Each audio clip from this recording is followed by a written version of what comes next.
So do you guys understand how badass humans are? I've been thinking about this last couple days. How badass? Yeah, we have a place here in the United States called Tornado Alley, as in there's a ton of tornadoes that happen there, and people choose to live there, and they chase tornadoes. Oh yeah. And we've got all these cities on the coast that have hurricanes, and people choose to live there. They rebuild, yeah. It Yeah. gets destroyed, and they rebuild again, and they know it's going to happen again, but they And- still rebuild the same way they built before. And then Just and we looking for a just little keep excitement. we just keep doing it. You know, we've got areas of the world that have huge earthquakes, and what do humans do? Just keep building there. Dude, yeah, I used to think that when I was in Montreal. I'm like, because it got really cold there, like minus, right? Minus Yeah. 20. I'm like, how do you end up here and say, yes, this is where we're going to build a city right here? That's exactly what I'm talking about. we as humans just do crazy things, and we just keep like doing that. it, you know? Yeah, exactly. I keep repeating the exact same mistake. I remember I was with a friend here, and I mentioned, I'm like, how come we don't, build houses out of stone? That was in the beginning. He's like, where do you think you are? The Middle East? I was laughing because it makes sense, I mean, if there's fires and stuff, Yeah. you don't want the wood to burn. I don't know. Sure, it's Just makes sense. insulation. It's pricing. I was gonna say, people Pricing, yeah.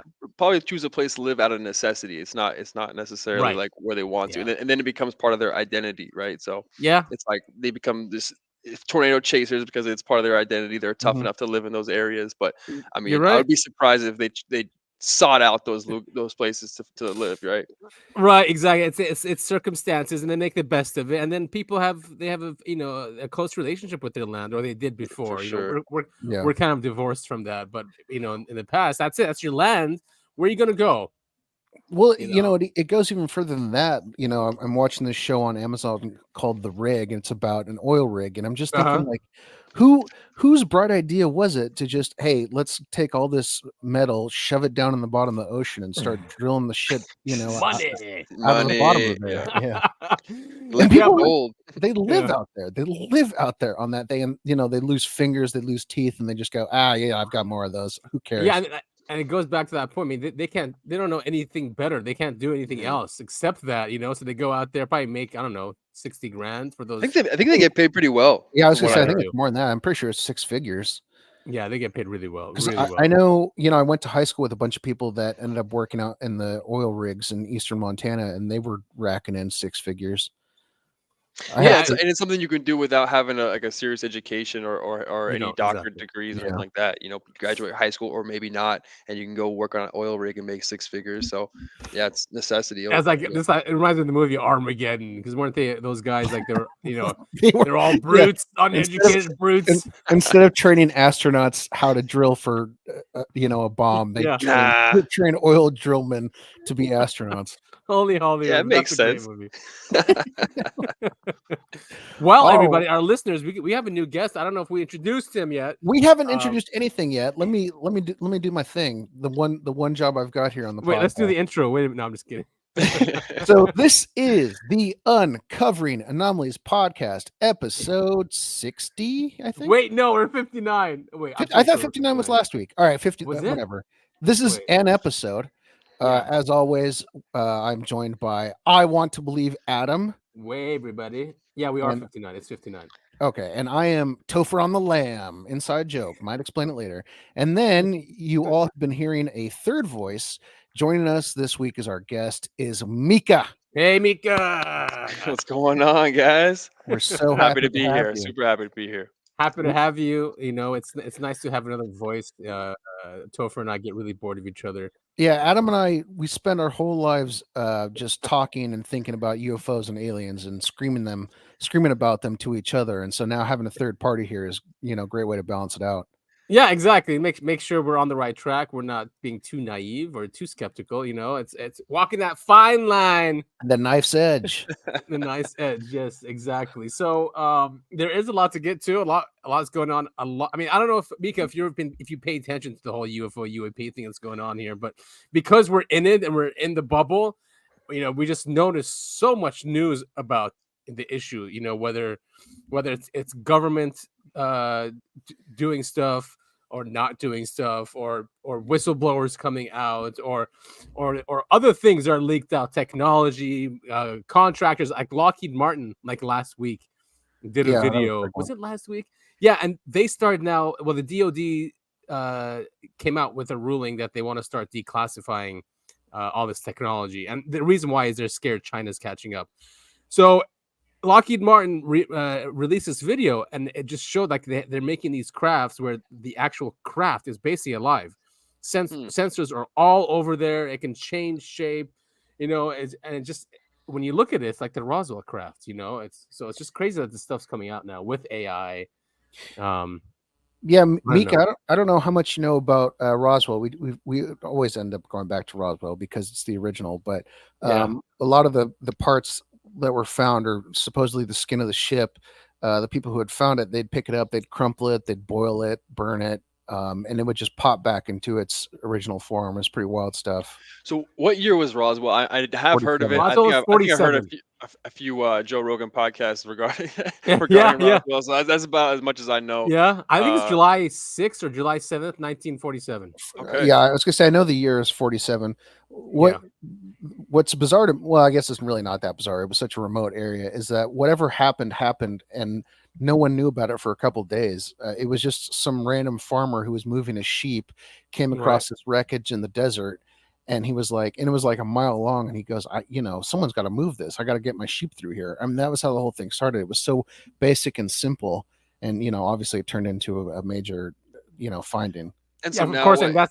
and that's so the now, only place where we have nukes, right? It was the only mm. Roswell Air Force Base was the only one on the planet that had nukes.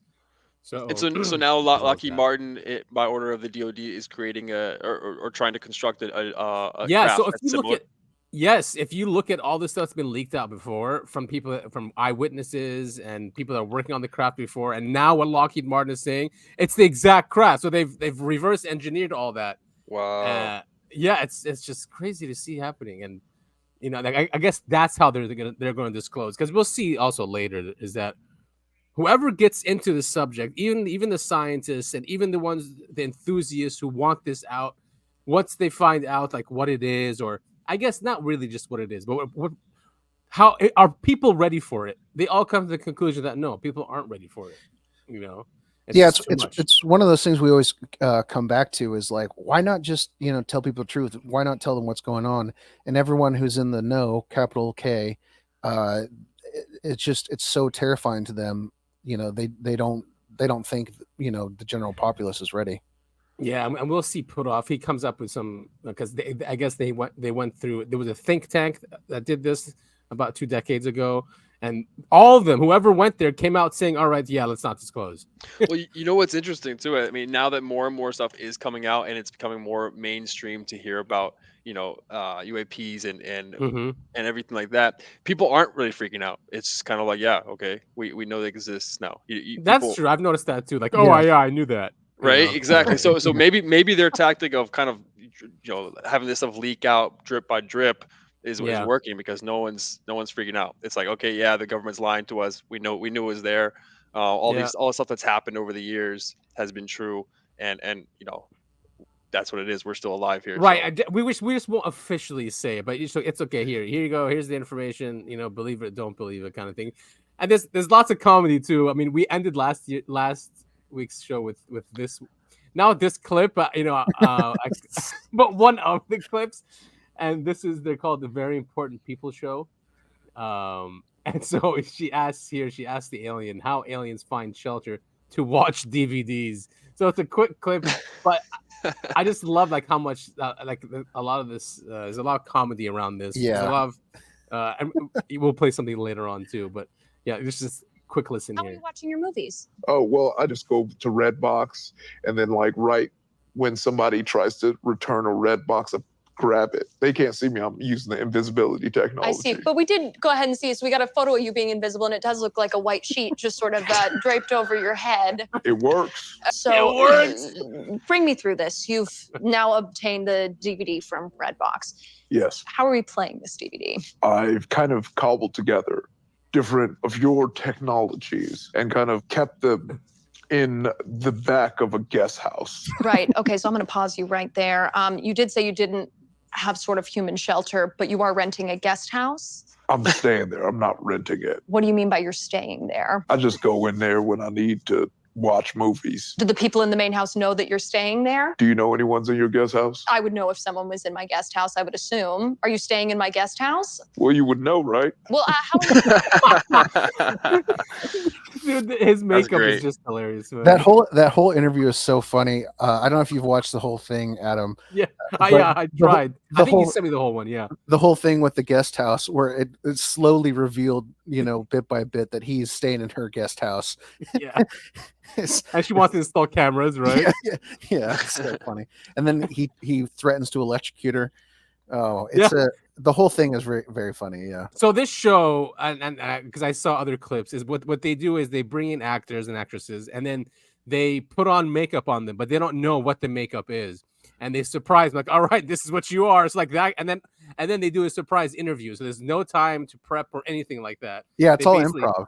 Yeah, it's all improv. They get them in the costume, and then they put them into this interview with this chick here, and she's really funny. So it's a funny concept. Yeah, I like that idea. Oh yeah, I sent this to you. This is worth watching. We're not going to watch the whole thing now. What's it? No. Like 10 minutes long?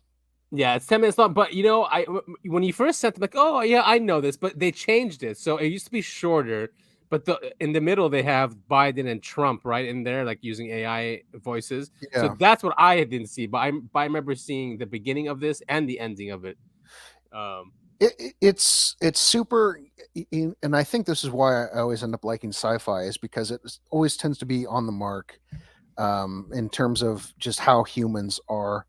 I mean, Yeah. we're not going to play the clip, or if we are, we're not going to play the whole thing, obviously. No, But I think basically, it's that. all these UFOs and aliens show up, and humans get into a race to try and be the first contactees. It's a race between different countries, and then Yeah. the world goes to war at the very end. That's And the true. aliens basically just tell everyone, we thought you were more evolved than this. We're going to leave you alone and make sure no one else contacts you. Okay, yeah, I think it's right here at the end when what they say why they want to leave. Is this? That's the explosion. Yeah, it's right after this. Oh, we tried to get to it. Someone did. It was a Short race. time ago, I ordered the use of our Oh. nuclear arsenal against Russia and its allies, who have crossed the line with the massacre of our delegation in orbit.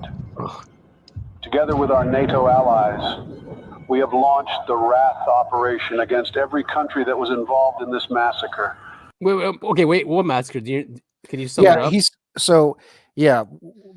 Basically Russia and the US, I think it's a US NATO alliance, doesn't really matter. Okay. They're both okay. racing to get to the mothership to be the first contact with the aliens. Russia ends up blowing up the US transport, killing everybody.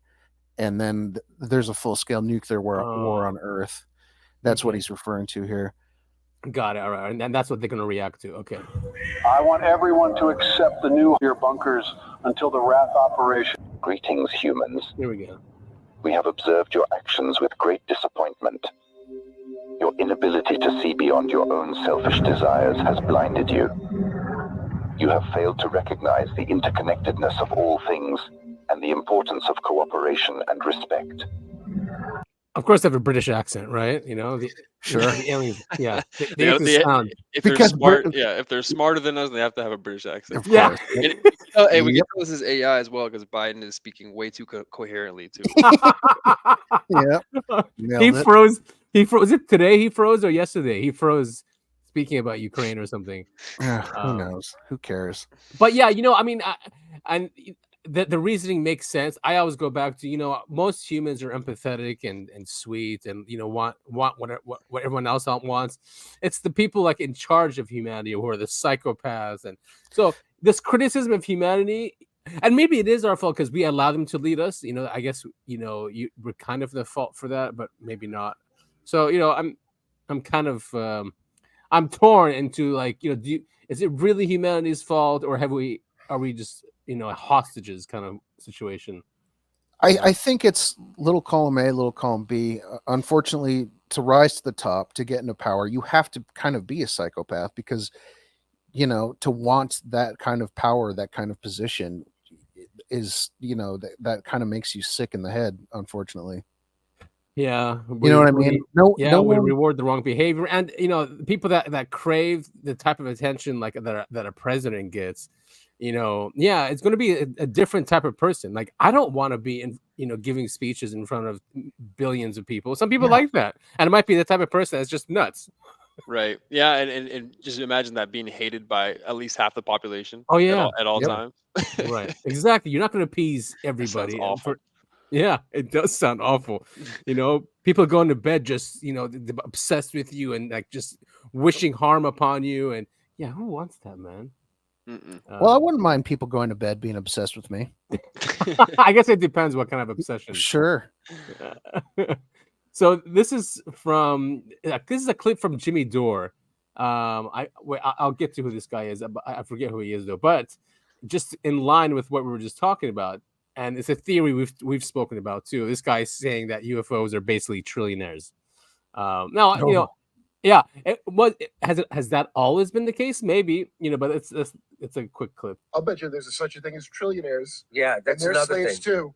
And they're just true. Shit rolls downhill. So of course there's They act like trillionaires. slaves themselves, right? It's like a pyramid scheme. The money flows up. They got to pay their upline, and you're in their downline. And then at the bottom of the base, we have, of course, the homeless. Then we're going to bring in illegal immigrants above the renters. You can see every level of it. At the top, that's probably what all them UFO sightings are. Those are trillionaires, not time travelers. They're so rich they get to live in another goddamn dimension. I'll bet you there's such a thing as It's So not is far-fetched. there a theory out there for that they are time travelers? Because Yes, that's there kind is. of what I was Yeah. thinking. But I never actually heard that theory. I mean, have you Yeah, guys one of talked them is about that before? time travelers. Yeah, one of them is time travelers. One of them is a breakaway oligarchs. From the 1800s, basically, like late 1800s, that they broke away at some point. That's where the airships come from, and so it's just yeah. Well, there's also I'm trying to remember, I cannot remember the name. They had supposedly some of the aliens that they've recovered, they have a name for them and I cannot remember it, but they're like 50,000 years ahead of us and they're coming back to protect the timeline. I don't really think that's a real theory with a lot of proof behind it. I think that's just a story that got a lot of traction. Yeah, well, even Corso said that they're most likely time machines. Now he doesn't say that's us, but he's just saying that just the way they travel through space and different dimensions, it just warps time, and that's why. Yeah, but it's not like a Back to the Future kind of thing, right? Yeah. Time travel is such a finicky, weird thing in and of itself. It breaks every rule or law of physics that we know is true in our modern day. Yeah, and it still allows it. I think what was that? Yeah, it needs to be a it has to be a multiverse for it to really work, right? Yeah. Yeah, because it makes no sense. I mean, because if you go back in time, that's already creating a paradox. Exactly. Right. Yeah, it doesn't. Because that would have to have had happened, right? Every single time. Yeah. Exactly. So like the whole Back to the Future one that's not going to work because there's the paradox of it, and if you can go kill your grandfather, then you're not around to do that anyway. So that's the paradox. Exactly. But if it's a multiverse, and when you actually go to a in different time, you're in timeline another and- universe, right? That's Right. similar, but not the exact same one. I think it's definitely possible based on what I've seen. It seems like a lot of the times that the aircrafts are taking samples from the environment, right? Whether it's the atmosphere or it's the water, they seem to be looking to see what the environment is like, and that could be proof that they're trying to save something or They're at least doing test something. this. Yeah, test something, right? And why are they always at the nuke test? I mean, there's also a theory that nuclear testing used to mess with the craft, and that's why they used to crash. They used to mess with the electric, the electromagnetic part of our planet, and then that would ruin their navigation, and they would crash. And since we stopped that, we don't see that anymore, or we don't see as many sightings as we did during the 40s, 50s, and 60s. I think we stopped in the 60s, right? Basically, there's 1,000 theories, and there's proof for every single one, which means there's no proof at all. It's very Well, hard. Jim Marrs used to say on most of his books, and he's the author of Alien Agenda, and anyway, great author. But he used to say all the above. You know, he used to say Yeah. yes, they are from another planet. Yes, they're from different dimensions. Yes, they're time travelers. Yes, yes, yes. All right, so what do you got here, cuz? So NPI launches flight of ads, encourages public to demand Congress hold UAP hearings. This is Danny Sheehan. He's well known in the Great hair. industry. Yeah, lobbyist. He's got lots of contacts. He is an ex, or is he still a Jesuit? But that's what he came into this from the Jesuit order. Used to use him to go and find out if this was secret decades ago.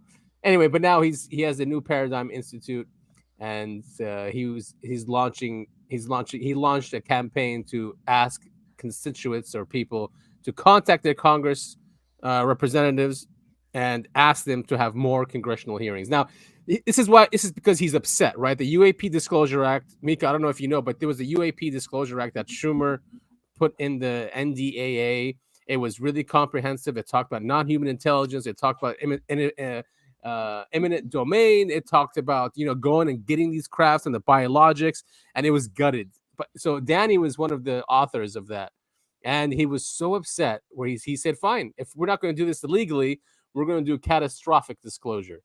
Yeah, that was the name of Yeah. episode 49, 50. I don't know. What does that mean? Yeah. That just means they're going to open everything up. Yeah, They do exactly. their They're going to best force to. it. So They might get it's- the Epstein treatment. Probably, but apparently the Gang of Eight are read into all of this. So it must be so bad or so scary because it got approved by the House. It got approved by the Senate. The president said, "Yeah, if it reaches me, I'll sign it." The Gang of Eight saw it. They gutted it and just took out everything except for the National Archives. Mika, I'm putting you on the spot a little bit here, but what would have to be so, like, what would the news have to be that would be so scary that you would not want other people to know what the truth is? If I was like leading the government, you mean? Yeah, Yeah, or just if you were the Gang of Eight, for example, you one of were the Gang of Eight. someone in the know or someone in charge, what would the news have to be that you would say, okay, screw this, we can't tell anyone what's going on? Man, I don't know. I'm on the side of letting people know what's happening and just like kind of dealing with the truth. So I'm not one to hide something like that. So it's tough for me to say. But if I'm putting myself in their shoes, I would say if it messes with their sovereignty, messes with their power, Mhm. um, then Yeah, a power that thing. yeah, it could be a power thing that they don't want other people, another entity to have higher power Right. or something like that. Yeah, makes sense. Especially that they're government, right? We entrust them with our security. We entrust them with so many things. If there's a species or something out there that they can't control, and they have to admit that, they'll lose, I guess, the respect of the people or the trust of the people or whatever. Yeah, their power is threatened Yeah. because of that. And it has to be a group like that, a very small group with a lot of power, because government as a whole, it's very hard to keep any secrets. Very hard. Yeah, Right? and People don't it's- want to. People don't want to do it, right, especially now in this day and age. right, and this subject has leaked out for decades. Everyone keeps saying, "Well, how come they keep it secret?" They don't keep it secret, And Exactly. if there was nothing to it, why would they gut the UAP Disclosure Act? Why? If there was nothing to it, you know what I mean? It gave the contractors immunity. It still gave him an excuse of national security, So it's not like it was very bizarre how it was gutted like that. But if you follow it like us, it's not bizarre. This is what happens. So we brought up Roswell earlier, and this is Yeah. totally on brand. What really happened during Roswell crash? America's most famous UFO case is thrust back into the spotlight again by former NASA scientists who say the new Pentagon report is quote unquote bogus. So I don't know what report he's talking about, but if you remember, Kirkpatrick was saying that they're gonna come out with a report about Roswell. Mhm. And there's Kirkpatrick. He said something about it. Is this it? Oh, here you can go here. Last month, Dr. Sean Kirkpatrick, the Pentagon's departing UFO chief, teased his office's own conclusion. The Air Force's 1994 report was correct. Roswell's flying saucer crash had just been debris from a top secret Project Mogul spy balloon. Oh my God. If I remember right, Project Mogul was a project that was intended to help the U.S. identify when nuclear weapons have been set off in other parts of the world. Yes? Exactly. Yes, exactly. That's Okay. exactly what Project Mogul was. So yeah. basically, if I'm remembering correctly, they would basically fly a balloon way high up in the sky, and it would detect, Yeah, a test. nuclear test through. I'm trying to it wasn't Gamma through- rays, probably. It was a gamma ray, yeah, something like that. Yeah. And that's what they say the Roswell crash was. But again, if you go back and you look at the original eyewitnesses to it, none of that story really adds up. Like I said at the top of the show, the whatever it was, UFO or giant weird balloon, was lying in the desert for 2 days before anyone came across it accidentally. Yeah. And it seems really weird if this is a top secret project, they wouldn't be all on top of. Yeah, and they found an intact craft like a month after that. It was identical to the one that crashed. And not only that, but the U.S. military said the next day that they had a crashed UFO, and then they retracted that statement and said, "Oh, it's a balloon." But also, how do you mix up a balloon with an aircraft? Well, this is why people get up in arms Exactly. about the Roswell incident, because I mean it's a really stupid, and that's the other thing is a balloon doesn't leave a debris trail that's a mile and a half long, or how it doesn't make any sense. Especially with meta materials like that. We didn't have that stuff in the 40s where you'd crumble it up and it comes right back. It what was it? It had memory. It was memory metal. Yeah. You couldn't burn it. You couldn't puncture it. If you crumpled it up, it'll go back to the way it was. It was light. It was strong. We didn't have that stuff back then. Yeah, we still don't have that, do we? If we did, every iPhone would be made out of it. I mean, that's true. Yeah. So of course, Kirkpatrick is going back to the Project Mogul thing because that's what he's paid for. Independent experts, including former NASA scientists, tell DailyMail.com that official documents created by the very scientists who ran Project Mogul themselves flatly contradict the government's theory. So they're still lying to us. It sucks, man. It sucks because Arrow, is supposed to be on the side of truth. It's supposed to be. Are we going to talk about Arrow this week? I know they just passed that. Was it a bill or a law or whatever where airline pilots can now report directly to Arrow if they see something weird? Oh yeah. I think we covered it either last week or a couple of weeks ago when they passed that. Yeah. So yeah, now that they won't be ridiculed anymore, right? When pilots do that, and pilots do see a lot of crazy stuff. Exactly, and the funniest thing about the Project Mogul thing, and was like they said, and the bodies that were seen were from another project, which didn't happen to the 50s. Dude, I love all of the offshoot Roswell theories. The one where Russia essentially tried to create a UFO panic by throwing out a bunch of disabled and disformed children over the Mexico border. Into New Mexico. I think that one's my favorite. What about the German one? It was German, and they were experimenting on kids or something. I think that's one and the same. The Russians were working with World War II Nazi Germans to create deformed children, and then just toss them over the border. And those were the aliens. Yeah, or deformed children from Nazi experimentation or something. Yeah. Anyway, I mean, it's creepy. Oh, what's this one? Creepy footage believed to show alien carried away on stretcher. I've never seen this one. Yeah, fake anyway. Yeah, I was gonna say I tend to think those kind of things are fake.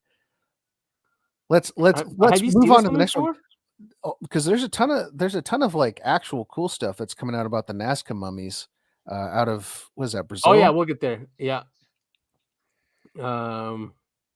Oh yeah, you sent me this one. This is really cool. Mystery video shows disc-shaped UFO intercept and disable nuclear missile with laser beams.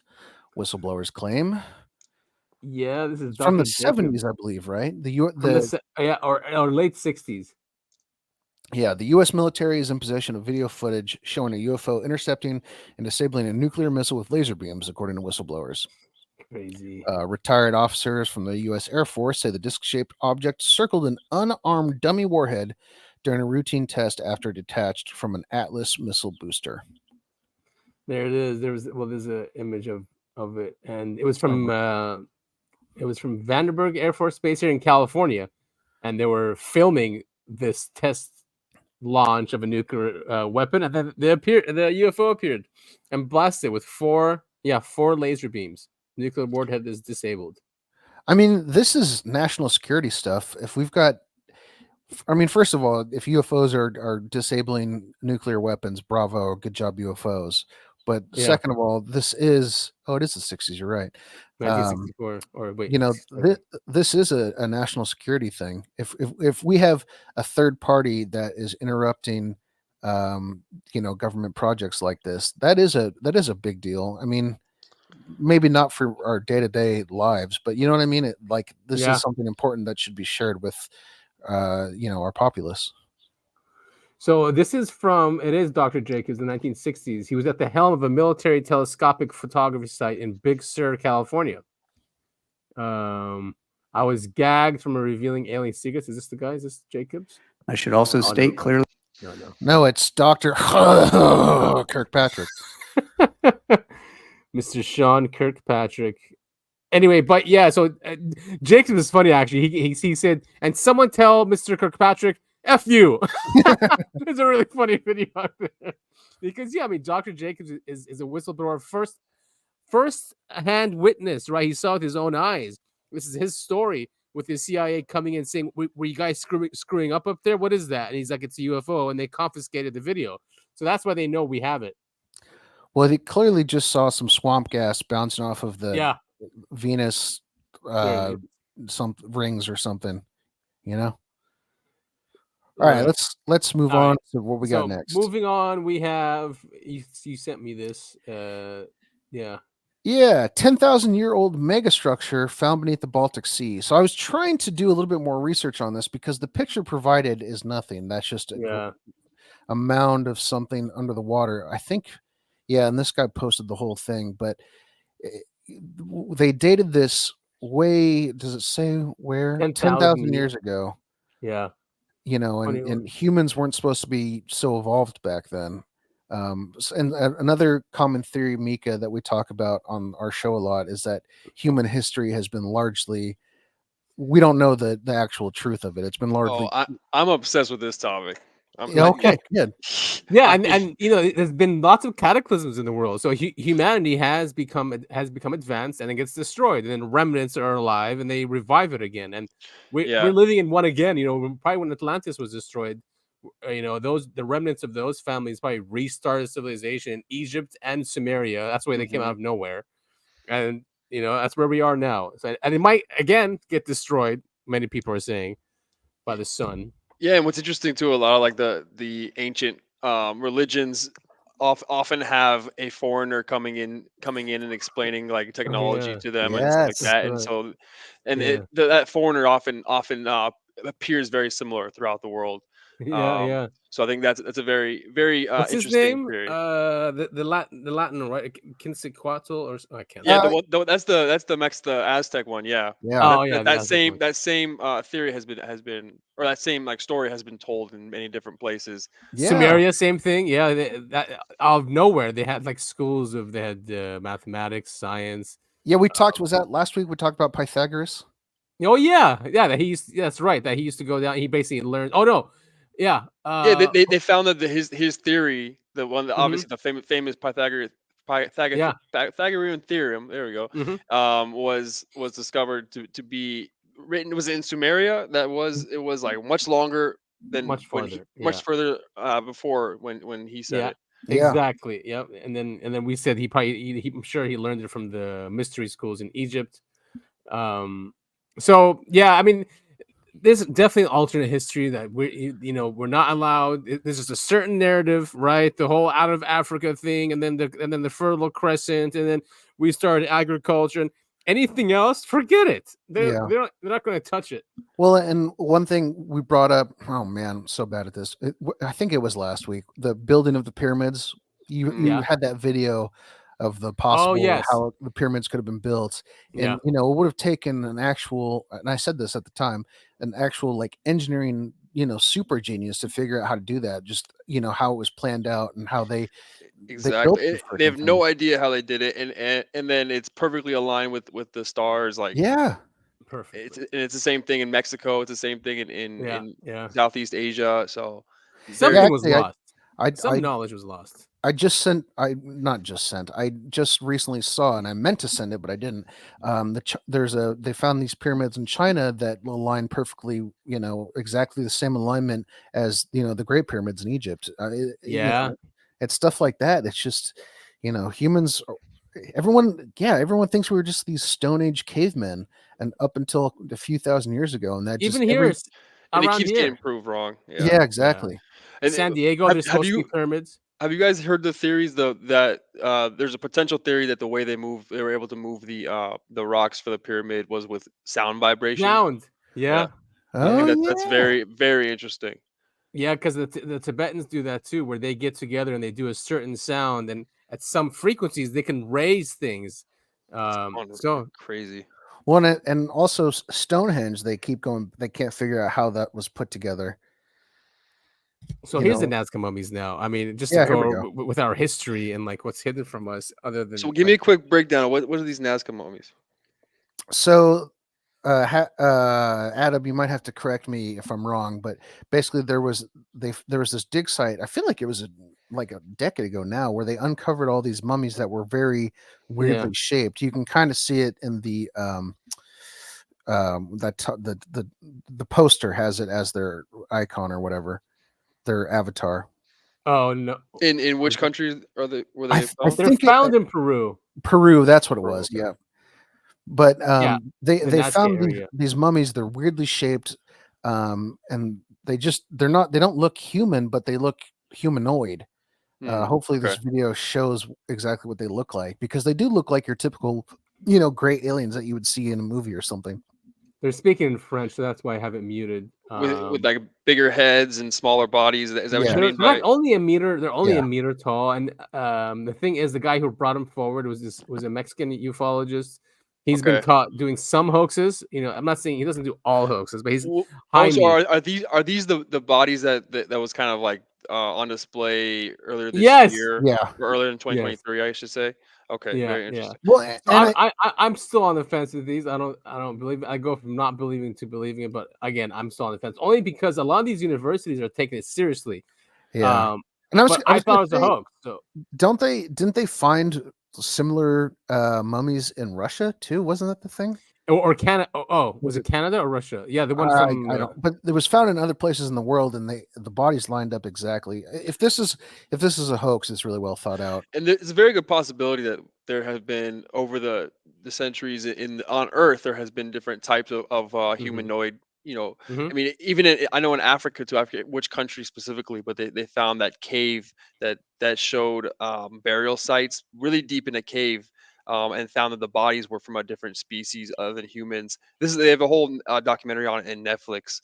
But Really? these human-like primates have like longer arms. What? They're shorter than us. They think they were much more like monkeys, able to swing, but they had rituals and burials, and they You're were kidding me. carrying bodies through this long cave system in order to bury them in a specific place in a specific way. So it's a That's very really likely cool. chance that they were at the same time humans. How we see them now, we're not doing the same thing. So they were Yeah. much more advanced than us, living amongst us. I mean, this is such a And big planet. You know, we Yeah. can't yeah, just sit there and think we're the only ones who have been on here. Do you happen to know the name of the documentary off the top of your head? I'll find it in the next 2 seconds. Okay. Yeah, that's right up my alley. So it's cool that they're still taking it seriously and universities are still looking at it, because many people are I like, think oh, they just put together some llamas and some human bones and blah blah it, blah. You know, scientists should be able to research what they find instead of being shamed. Even if something is like this is so stupid, that shouldn't be a reason not to research it. You know what I mean?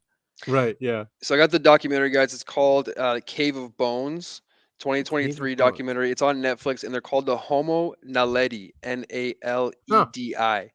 And they were shorter than us, and just longer arms and shorter. Yep. So let's see if I can pull up like a picture or something like that, or if someone wants to Google it. Cave of But Bones. I'll have to check that out. yeah, the Homo naledi. Yeah, I'll pick it up. It's a Google primate, Cave of Bones.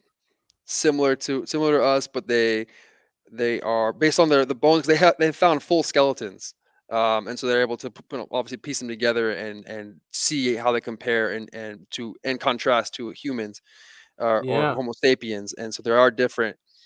But it is very, very interesting because of the way that they were found. Originally, I think they just kind of wrote it off as maybe they just fell down this hole. But the cave system that they have to climb through is incredible. It's a very difficult climb, and so they were dragging bodies or carrying these bodies through this cave system in order to bury them in the site that they found. Which and they did it in a circle, so which highly suggests they were doing a ritual. Interesting. Is this like this national show? This one, Bone Cave. Top left, I think, is the one you're looking for. Yeah. Yeah, there you go. Yeah, if you type in Homo, the Cave of the Monkeys. Homo naledi. Yeah. Hey, you can't call people that anymore. It's 2024. There it is. Yeah, so whoa, check out deep that. In there, huh? Yeah, so there's no way they could have just fallen in. Yeah. Wow. Yeah. And look at that thing called Dragon's Buck, I think it said. Dragon's Back. Yeah. So like cave entrance, wow. Superman's brawl. Whoa. And that's where they found him there where it says Dina Letty chamber. Dude, that's nuts. Yeah, I mean that's certainly not a just walk in the park. Holy cow. To you guys' point though, like the first thing they say is, oh no, this is just someone was playing with some bones. But they found various like burial sites like that in a ritual, in a circle. So it was very obviously a funeral. Man, that's wild. Yeah, human history is so much more complicated than we'll ever know. And speaking of talking monkeys, and then we're doing stuff like this, So this is the new shuttle aircraft.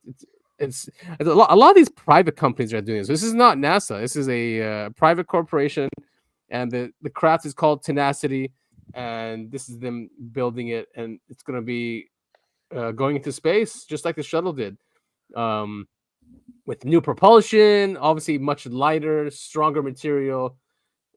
It's just crazy how NASA just doesn't do this stuff anymore. Well, and as someone who loves science fiction, where are the guns? They didn't put enough guns. I'm sure there's somewhere, right? The DoD, I'm sure, requires it. But look at that thing. It's just, I'm sure that's all carbon fiber, and it's going to be sitting on that for Sierra cool. Space. Do you know when they are going to launch that? This year. So sometime this year. Really? But okay, yeah, don't cool. they keep saying stuff like that? Of course. Yeah. Oh yeah, this happened a few days ago. I'm sure you heard about this, guys. U.S. House of Representative Intelligence Chairman Mike Turner from Ohio said all members of Congress have access to info on, quote unquote, a serious national security threat.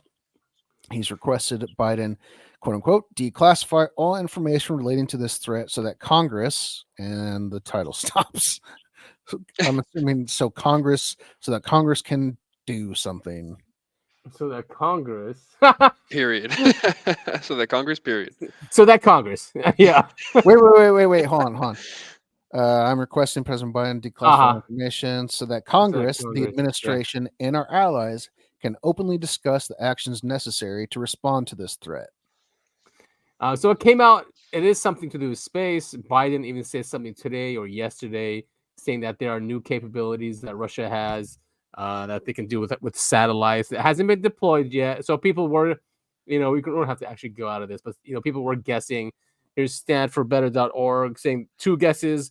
Putin has violated the 1967 Outer Space Treaty and has deployed nuclear weapons on a space-based delivery system. I mean, I'm sure they're ready to do that.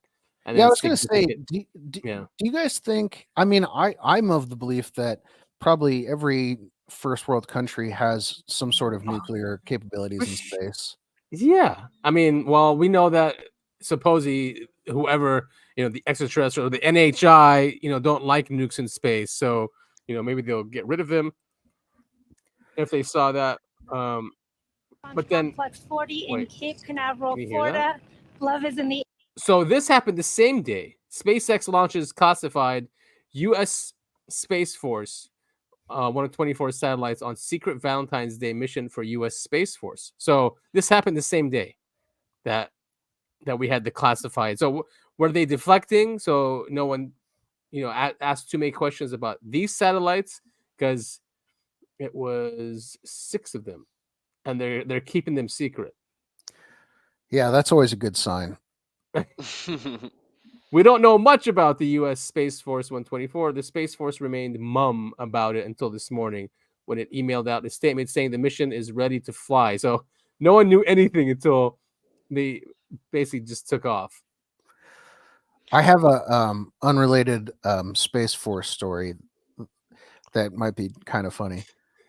Okay, no, yeah, go ahead. Okay, so when I was in rehab, Mhm. there was a time where it was right around the holidays, and so the cigarette / vape guy didn't show up, and that's like Okay. basically gold there. And so one of the people who worked there went out and bought a bunch of vapes, and we were doing a trivia thing where if you got the question right, you'd get a vape. Anyway, Uh-huh. one of the questions he asked was you had to name all the branches of the military, and Ooh. one of my buddies at the time, he said Army, Navy, Air Force, and Space Force, and the guy just laughed at him and said, "Space Force? What is this? This isn't Star Wars. What are you talking about?" And like, You didn't know? because it's like, it's not exactly the brightest people of society. Some, Right. I shouldn't I say. mean, no. I Well, shouldn't say yeah. that. Okay. A lot of people It's a mixed struggle. bag. It's a mixed bag. It's a mixed Yeah, bag. yeah. And so half the room laughed, and me and a couple of guys were like, no, Space Force is real. And it ended up turning this 15-minute argument because we weren't allowed to have our phones for that meeting, where someone had to go grab their phone and look it up because half the room didn't believe the Space Force actually existed. They thought it was some make-believe weird thing. We're like, no, Trump started it. And they go, Crazy. oh, he's a Trump guy. You're a conspiracy guy. Like, no, Oh my Space Force God. is real. It's a real He's thing. a Trump guy. So now, if Anyway. you're a Trump guy, you're a conspiracy theorist, just automatically. That's my unrelated Space Force story. Not unrelated. I mean, it just shows you how, much of the population, I think they get to this conclusion, whoever's on top, that either people don't care, and it's not worth the headache to tell people what's really going on. And if they really want to know, they could find out. I think Yeah, it's pacifying, putting your head in the sand and not keeping, seeing what's going on in the real Oh, world, or absolutely. trying to figure out what's going on. It's easier for a lot of people just to be like, okay, I'm focused on my life. I don't really care what's happening. Yeah. ignorance is bliss. There you go. Yeah, that's a saying for a reason. So this came out is a long time ago, by the way, but it made the rounds because of what's happening in space, right, with Russia. So here's a quick one. Even though the interviews from 2022, the information is from the 90s, from I think 93 or 96. So this is George Knapp when he went to Russia. I'll add this, Andy. One of the people we interviewed in Russia, the first trip I was there in '93, was a 93. Russian scientist who worked on the equivalent of their Star Wars program. He had never spoken to a journalist, not just an American journalist, certainly, but he hadn't even spoken to a Russian journalist. He hadn't used his real name in public, and he came forward. It was the time when there was a window of opportunity there, and spoke to us. He said, yeah, he showed me, he had this funny little thing sitting on the table when we came into the room where we interviewed him, and he had been living in one of these star city places that didn't exist on a map for his whole career, working on advanced weapon systems. And he showed me this little tabletop thing. He called it the weapon of the aliens, and he pressed a button, and this beam burned a hole instantaneously in a razor blade. He said, this is what we're working on. We want to be able to develop this technology, what we call the weapon of the aliens. We know that the Americans are working on it as well. We want to beat you to the punch. This is also goes to the heart of why I'm not encouraged that we're going to get anything like disclosure anytime soon, is because there's a race for this technology. We're trying to figure it out. The Russians, the Chinese are trying to figure it out. How far each of those nations have gone, we don't know, but we're never going to release this information because we don't want them to know how far along we are. It is always going to be a matter of national security. And I think that you'll have people, organizations like the U.S. Air Force and OUSDI that will never come forward and tell us what we want to know because of the national security implications. Yeah, I mean, think that's ding ding ding ding ding. yeah, I was just say I completely agree, and I think he's correct. Unfortunately, Yeah, but then Yeah, he's talking about laser thing. I mean, people think 9/11 was that. Then the Brits just came out with they have their laser weapon that can shoot down airplanes or missiles.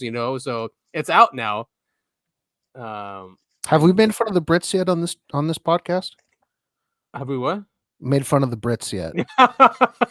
Well, we say if you want to sound proper and sophisticated. No, but shoot. All right, I was gonna make a joke about the laser beam fixing their teeth, but I'll let it go. They are our third largest audiences from the UK. So oh yes, shoot, sorry, your teeth are perfect. yeah, but I mean, all all you, MI5 guys anyway. and all you need is enough benefit of the doubt. So again, back to what we were saying before, enough people can believe it and enough people don't believe it. That's all you need. It's just need that benefit of the doubt to be like, okay, well, this is all BS. It's all and I can put my head in the sand and not believe anything, no matter what the evidence is.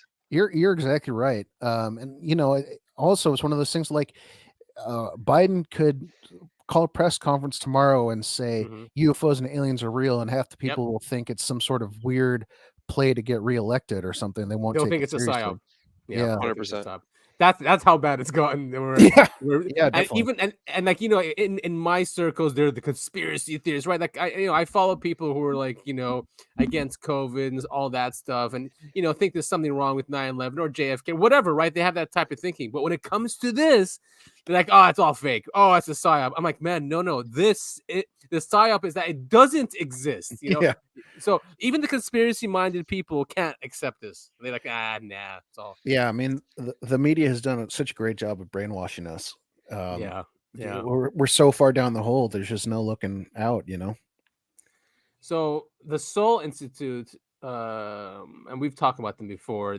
They're a think tank, right? David Grush is in there. Gary Nolan is also a director. So they had an event, I think, a few months ago, and they just released a video. So here's Hal Puthoff, and Hal tells a story of going to a think tank about disclosure. So, but then he concludes that there shouldn't be a disclosure. And here, let's take a listen. It's 4 minutes. We can pause whenever you guys want. But I think he hits some really interesting points here. And again, why there's probably never going to be disclosure, at least not in this form of government we have now, or system of government. Now, along the way, it doesn't sound good, huh? No. Something that came across my path in this. Wait. Let's see if there's a transcript. Man. I was going to say, any chance you can just sum it up? All right, do it. Okay, here we go. There are about 15. Okay, actually, I'm sort of at the top. 2005, Hal Puthoff attended a 2005 conference in D.C. on disclosure. I believe this was put on by John L. Peterson and the Arlington Institute. Puthoff. There were about 15 to 20 people. I recognized some of them from the military, the CIA, the DIA, some businessmen, and so on. They were all told this conference is about disclosing something to the American public. As a startup position, let's assume that there have been crash retrievals by Russia, China, and the US. And the question is, can we bring this out to the public? Puthoff started supporting disclosure, and then they broke up into groups and the discussions began. They made a long list of issues that would be affected by disclosure: the stock market, religions, politics, etc. By the time they got down to the bottom of the list, they were talking about if Corporation A has access to retrieve materials that Corporation B doesn't, then when this comes out, Corporation B is going to sue Corporation A, and they're going to sue the government. This is really going to be a tough thing to handle. By the end of this conference, none of the groups supported disclosure. None. Why? it finally came down to the fact that the problem was there's so many areas to handle, and there was no way to handle them all at the same time. Therefore, we are going to recommend that we don't go forward with this. This Oh being my God. disclosure. Yeah. And let's see what Jacques Vallée said. Scroll up just a little bit there. Vallée wrote about this in Oh. Forbidden Science, December 2005. Hal was recently part of a panel assembled in Washington under semi-official auspices to discuss the potential impact of publicity revealing the reality of UFOs. Attendees were broken up into 64 societal sectors and 8 subcommittees. Initially open to disclosure, all members ended up recommending secrecy because violent reactions to disclosure would be uncontrollable. Religious zealots would go on a rampage. There's Gus. Religious zealots would go on a rampage, clamoring for witch hunts. Hal doesn't know who organized the workshop or why. Now, I think the religious thing is also an issue. It was even in Contact. Remember the book and movie Contact? Even that there was a guy there who blew himself up. I've been meaning to go back and watch Contact because I know it's a good movie. I just haven't seen is. it in many years. I think it was remastered just recently, by the way. Oh, really? Yeah. But great book, great movie too. And I think I also think that that's the biggest issue is religion is not a joke, especially like the Abrahamic religions. You're talking about billions of people. Well, shit. I mean, look what's going on in the Middle East. I mean, religion's a big factor there. Right, exactly. So if you all of a sudden tell them that this was probably created or their religions were created or highly influenced by NHIs and not really supernatural beings, and then they'll think you're trying to pull one on them or you're demonic or it's a mess. Like seriously, even if the government came out, they'll say that they're controlled by a demon or something or Satan. It's all a plot by Satan kind of thing. It's an easy like kill all argument to have as religion. Yeah, unfortunately. I mean, but here are all those videos from the soul industry. We're not going to go through all of them, obviously, but we'll put this in the show notes. Carl Nell was there. He apparently he's a retired colonel in the U.S. Army and former deputy chief of staff for U.S. Africa Command. So he had the presentation, a great one, probably one of the best ones at this event, and he has great support for Grush. Which is great. Reasons for non-disclosure that must be addressed. What's this? Is this showing? Yeah. I guess this is from his presentation. So again, reasons for non-disclosure that must be addressed preemptively. There's pros and cons. Of course, national security is on there, right? Okay. Even though I don't agree with it, I can understand the national security thing. Credible plan. I don't know. I mean, who has a plan for something like this? There's never going to be a quote unquote credible plan. Societal disruption. Yeah, that's the whole religion thing, basically. Yeah. Covert agreements. You could basically put that one back under national security. Cover for misdeeds. That's one that they kind of buried that one there. I think that's going to be that would be the big reason. Yeah, that's number 2 right there. So probably societal disruption is the first one, and this is number 2. It might be even number 1 actually. Yeah, I think that's number 1 for sure. Because it's the corruption, right? These guys are corrupt. Yeah, and they profited off of it. Yeah, as we've proven time and time again on this podcast. Morally right, avoid catastrophic disclosure, prevent loud technical and this is what's happening now here too. Yep. Yeah, China's catching up, and Mika, we've talked about this on the show before. Is that China does not overclassify stuff? Yes, it cheats and it steals. So they'll steal this stuff from us, these technologies. Not steal, but the plans will be leaked, and then they share it with their universities, their scientists, with no overclassification. So a lot of these things is them like in space. They've really, really advanced drone technology. So yes, there's a fear now within our national security industry that China is catching up because a lot of this stuff is being leaked to them. Well, and the one thing, this might be controversial, the one thing that China is not afraid to do is just throw bodies at a problem. Yeah. No, I mean, do you know their law? If you're in your car and you hit somebody and they don't die, you have to take care of their bills until they die. And so people, if you do, that's why in China, if you hit someone with your car, you back up and run the person over so you make sure they're dead. No, I'm not You have joking. to pay their There's- bills forever. Yeah. Yeah. Well, I thought it's a communist country. Why isn't the government take over? I don't know. You fall down crazy these deep internet holes and you come across dash cam footage and you see some really dark stuff, and then you research why it's so dark, and then you go, oh my god, this is worse than I could have even imagined. So that's why they back up, or just make sure they're dead. Yeah, because you have to pay their hospital bills. Oh my god. So there's a lot of as we can see. Oh, Avi Loeb, he's There you go. There's one. Unit one name I 8200 graduate from Israel into this. So he's not a spy or anything. That's what they all say.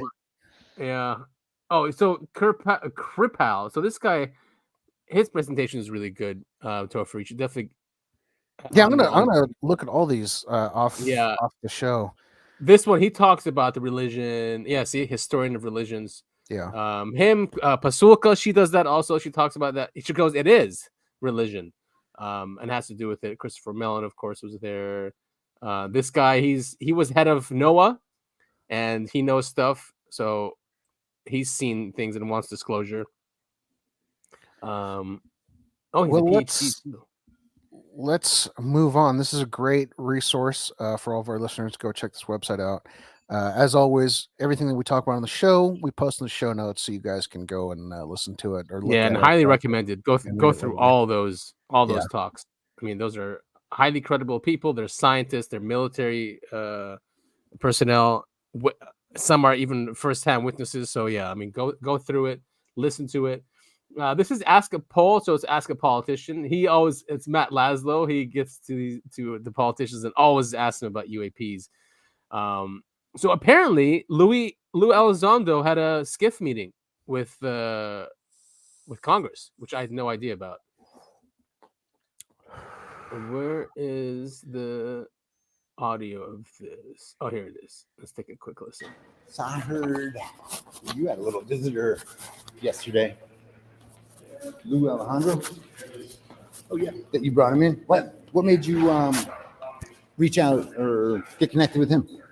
I had heard I'd heard about it. Yeah. One, he's an expert, and that's the other thing. I'm gonna bring him back. Everybody, you young people, ought to hear it particularly, because we've got a real problem. This isn't playland. And he told us about the facts of the matter, about what's happening. And that too was concerning. And he wouldn't give any classified things as you would expect. But my God, it's, I guess we're just going to be unprepared and just take it. This isn't political. This isn't politics. And for you young people, of course, it affects all of us, young and old. What was the heart of his talk? Was it on? Oh, I mean, basically, so look, I guess they had a meeting with Lou Elizondo, and Elizondo not scared them, but told them how serious the situation is. How we're probably not prepared for if anything happens. Of course, it's not great audio, but still it corroborates what we talk about. And this is another politician. What's his name? Ralph Norman from South Carolina. So people like Greenstreet and Mick West, they call these guys UFO religionists that are in Congress. It's weird. There's just such a huge pushback on the whole UAP disclosure movement. I mean, that has to be run, behind the scenes, right? Oh, for sure. Those guys are definitely paid for sure. Yeah. Yeah, because they don't talk about, like, why don't you go through the National Archives? Why don't you go through the FBI, CIA, NSA, all those documents? Why don't you talk about that? But no, they have to focus on things just to discredit it, right? Instead of the body of evidence that shows this is something real that's been taken seriously by the government for decades. They just completely dismiss that. So this was cool footage you sent to me. Two people record the same UFO in Moscow. I think I made a joke about, that's clearly a meteor. Obviously it's not. It's changing directions and there stuff it like is. that. So it, I guess, went behind this building. Oh, there it is showing up again. Man, it's small. Yeah, actually, a lot of the UFOs that we're seeing, that have been seen, especially by military, they seem to be orbs. They used to call them Foo Fighters. It's kind of like it's like a probe, probably, right? Yeah, that's It's some sort of probe to like. It's not manned. I would Right. Exactly, unmanned. This should that's just the be unmanned. general. That's the general theory behind it. Check out I mean, because that's what we do, right? We have like, and in that Lockheed Martin video, they talk about having a mothership and then unmanned vehicles coming out of it. I mean, come on. Yeah. So that's one angle. I think you said it might be a drone. Do you think that's a drone? I mean, it's lit. It's got Well, it's lit, or it's catching the light. I know it's a cloudy day there, but it's catching. No, because it would have changed at some point. It from moves both kind of like a angles. drone there. It Yeah, does, the whole down and up thing from Or balloon. the first video. What now? Man, I swear I keep muting that. 2 different locations, 2 different points in time. No, they aren't. Oh, they're arguing. Oh, weird. People on social media are arguing about something. Go figure. There was another one too. Oh yeah, this one. This one is not as clear. Yeah, you sent me this one as well. This is in Texas. In Texas. So it looks like some kind of meter comes down. There it is. And then it takes off again. Oh, there it is. I think they show it multiple times. It takes off here on this.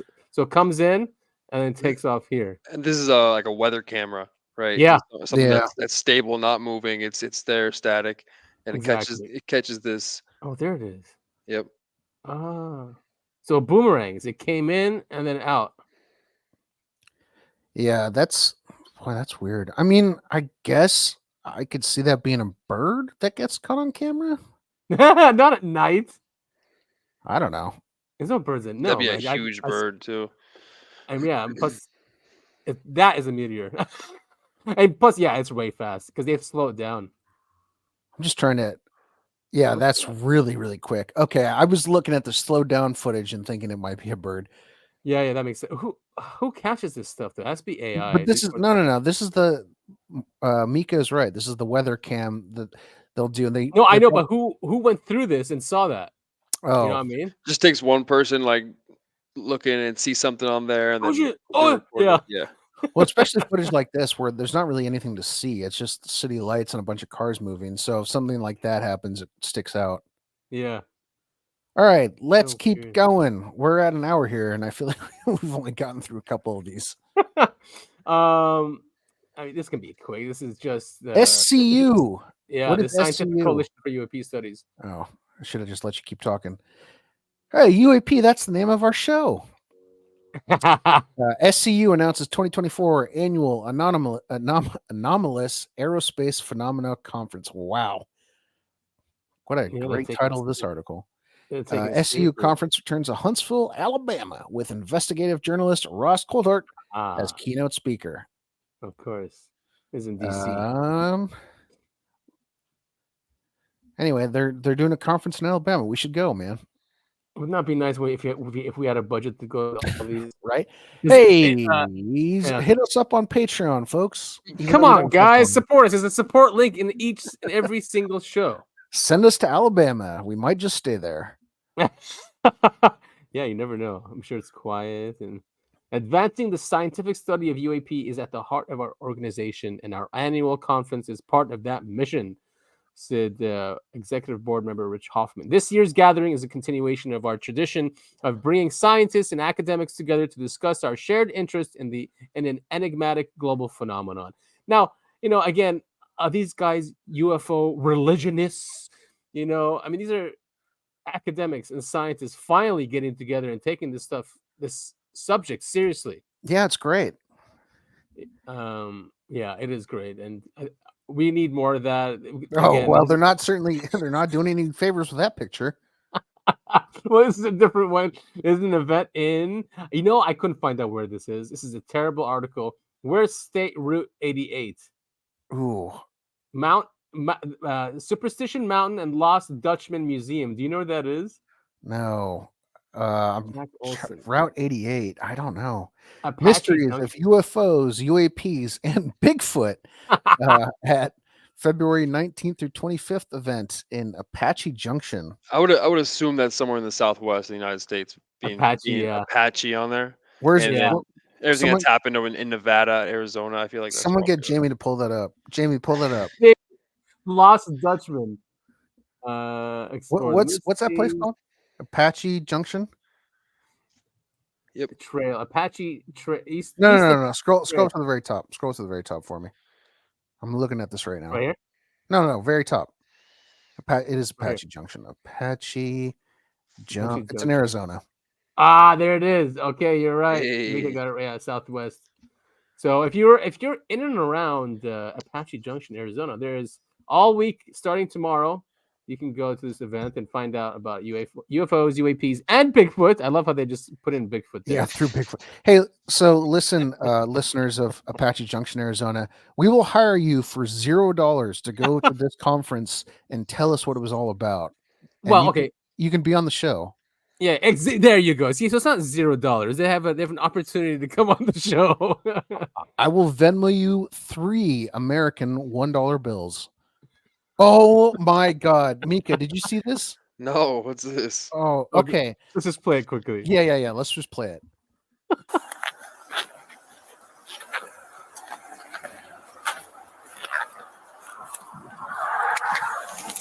Shots fired! Shots fired! Shots fired! This is real, by the way. He's not joking. Okay. Shots fired! You know.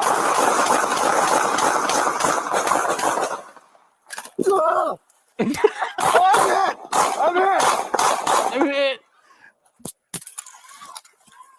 Wait, really, is he shooting at the back of the car? Like, what is he shooting at? Yeah, I have the whole What story. just I got the whole story ready to go as soon as we're done with the clip. Wait. In the car! I was shot! Through the car! I'm shot. Oh!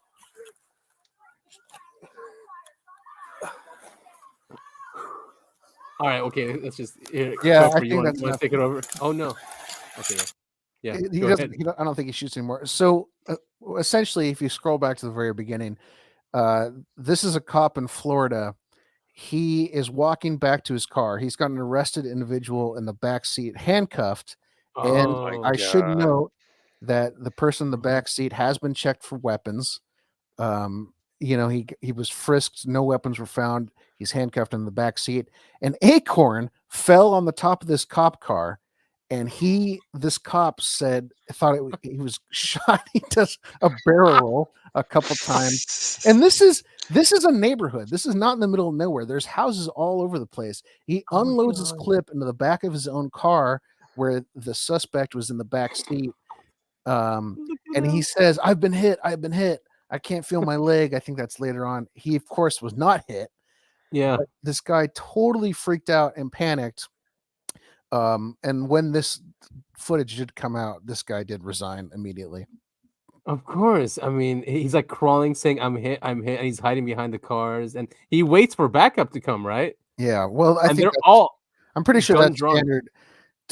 Not to give him any credit, but that is standard police procedure. I'm pretty sure is if you think there's any, gunshots, you call for backup and you wait. But I mean, and backup, of course, has their rifles all pulled. They're probably like, what the hell is wrong with this dude? Look at that. The whole SWAT team is out. Yeah. and all of this happened because an acorn fell on his car. That's so embarrassing. It really is embarrassing. I have second degree embarrassment from this video. I feel embarrassed for him. It's it's one of those things. I, of course, had a really fantastic run-in with the highway patrol not too long ago, and they were super cool. Did not threaten to shoot me or pull a gun on me at any time. No, and that's been my experience too throughout my years, even in bad situations. Cops have always been cool. And I'll be honest with you guys, I've only had bad experience with police. What? Yeah, I was gonna say, I know you've got your own. They're jealous of Only you. had only had bad experience. The first time ever driving through, actually, first time ever in the South. I was driving from California to Washington, and I was in Arkansas. Was going the exact speed limit because I had the cruise control on set for 70. That was the speed limit. See a cop there, putting the radar out. I'm going speed limit, so I'm fine. But of course, I get pulled over, And the first thing he says is, "You're not from around here, are you?" You got What? I swear to God. Swear to God. Asked me what I was doing there, why I was in that county. Mm-hmm. He asked me where I was going. I told him I was going, going to Washington and just started a new job at the State Department. Uh-huh. And he says, "Do you have any guns, or are you carrying guns with the State Department?" And What? I swear this is truth, and I did nothing wrong, right? Okay. Yeah. So he takes my license, goes back. He comes back about 15 minutes later after I'm guessing I got checked out and I was clear. Told me that I should be going slower. I told him, okay, I definitely can. I was going speed limit because I had my cruise control Right. set to 70. And he's like, Yeah. okay, well, it's a little bit rainy out here, so we're checking people if they're going a little fast.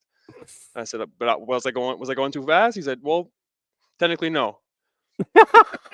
And then he let me go. But that's just one story of many that I've had with Dude. police, and trying to be respectful and trying to yes Yeah. sir and no sir, but I did absolutely nothing wrong, and it was pretty scary, I will say, because he had his hand on his gun the entire time. Weird. He was like looking for something too, especially you're going Yep, speed limit. Yeah. exactly.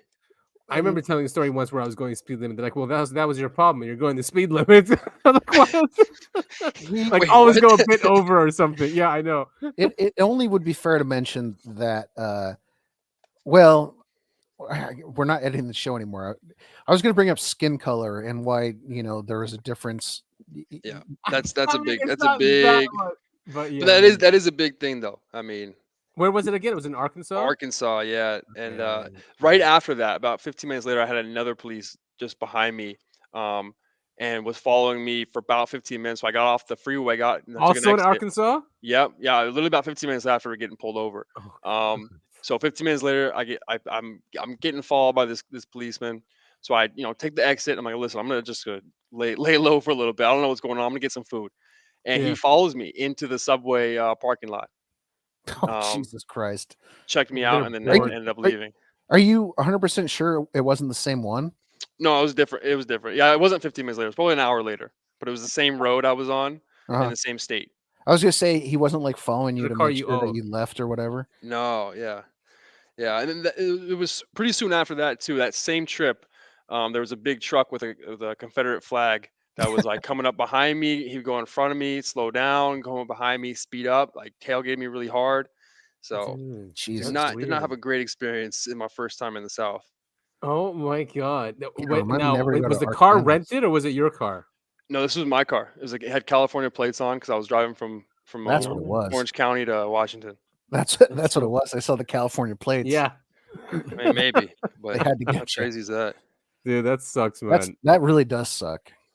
Yeah, Racist. man, that Jesus. Yeah, you've told me that, what happened to you or mom did or something, but anyway.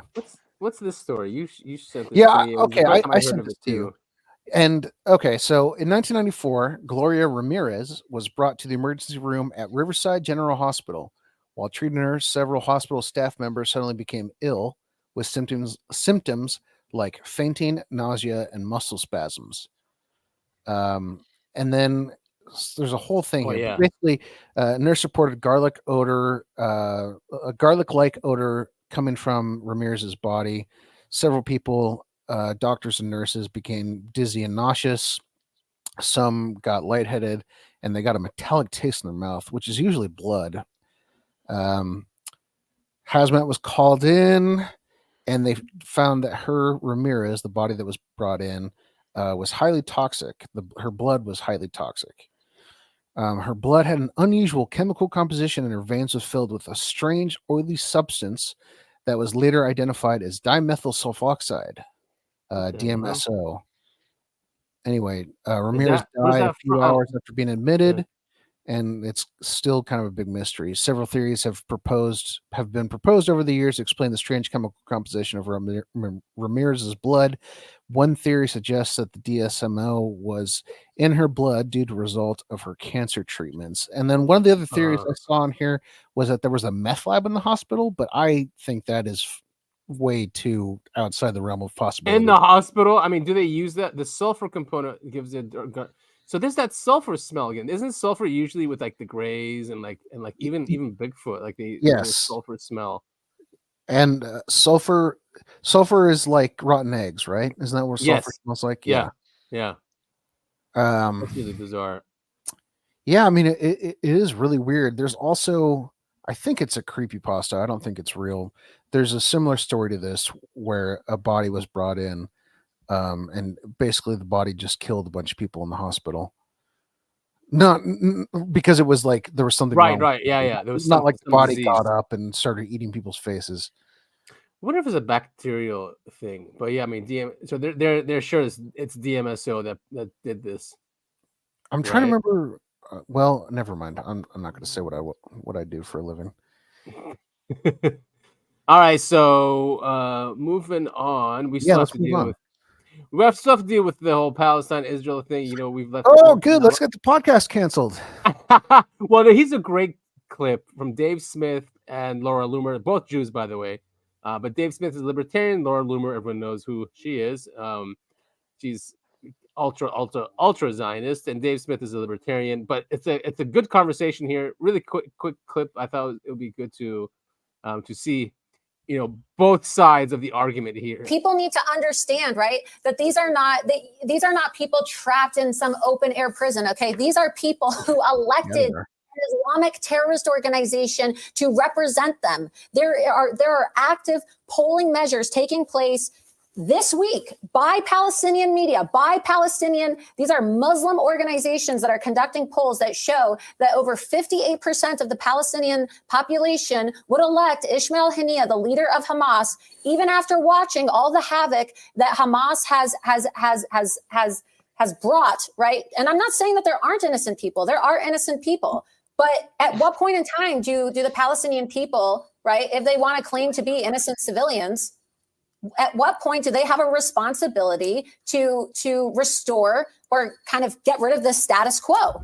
Because don't people in all societies have a responsibility to challenge or overthrow governments if their governments are not serving the people? That is such a great question. So let me just say this, okay? The United States of America in the last 20 years, okay, between the war in Afghanistan, the war in Iraq, which I think we can all probably agree were like just ridiculous catastrophes that we never should have fought. Let's also add in there the war, Obama's, which I'm sure you'll agree with me about, Obama overthrowing Gaddafi in Libya and leading to the migrant crisis into Europe was an absolute disaster. Let's also throw in there the attempt, right? So and let's bringing in all the refugees to attack Americans. Hold on, let me just finish my point. Let's also add in there the attempted regime change war in Syria, which we started, that led to 500,000 people dying. Let's also throw in there the war in Yemen, which we backed the Saudis fighting. Don't forget the Arab Spring. Something else like 500,000 somewhere in that ballpark also died. When you add up all of the numbers, you're talking about millions and millions of dead innocent people.